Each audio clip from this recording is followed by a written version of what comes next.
তবে অনেকগুলো অবৈধ অনেক কাজকর্ম আছে যেগুলো অনেক মানুষ করতেছে, যেটা আসলে খুবই ঝুঁকিপূর্ণ। এভাবে যখন প্রতিনিয়ত যখন আমাদেরকে এইভাবে চেক করা হচ্ছে, আসলে মানুষের নিরাপত্তার স্বার্থে এগুলো করা হচ্ছে। তো এই জন্য আমাদের আইনশৃঙ্খলা বাহিনীকে অসংখ্য অসংখ্য ধন্যবাদ যে আমাদের স্বার্থে ওনারা দিন রাত অক্লান্তভাবে পরিশ্রম করতেছে। অভিযানগুলো দরকার এবং বিশেষ করে পুলিশ প্রশাসন এবং যারা আইনশৃঙ্খলা নিয়োজিত তাদেরকে আগে সৎ এবং যোগ্য করে উঠতে হবে, অর্থাৎ পরিশ্রমী হতে হবে, দেশপ্রেম হতে হবে। তাহলে মানুষের মাধ্যমে আস্তে আস্তে দেশপ্রেম গড়ে উঠবে। তাহলে আপনি মনে করেন আইনশৃঙ্খলা অবনতি ঘটবে না, মানুষ সবাই আইনের প্রতি শ্রদ্ধাশীল হবে, আইন মেনে নেবে, আইন সকলের জন্য সমান অধিকার, সেই সমান অধিকার বাস্তবায়ন মানুষ চাচ্ছে।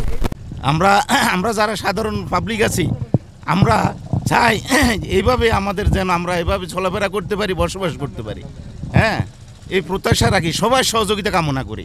আমরা সহযোগিতা করব, আপনারা আমাদের সহযোগিতা করবেন। আইনশৃঙ্খলা বাহিনীকে অনেক অনেক ধন্যবাদ।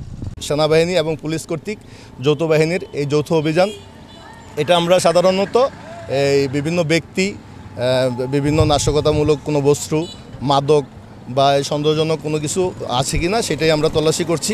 এই ঈদে জামা জুতো অ্যাক্সেসরিজের ডিসকাউন্ট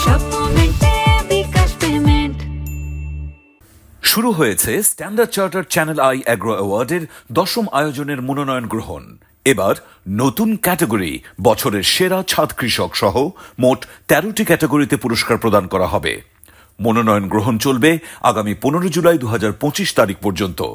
বিস্তারিত জানতে ভিজিট করুন www.agroaward.com এবং ফোন করুন 018737000556 এই নম্বরে।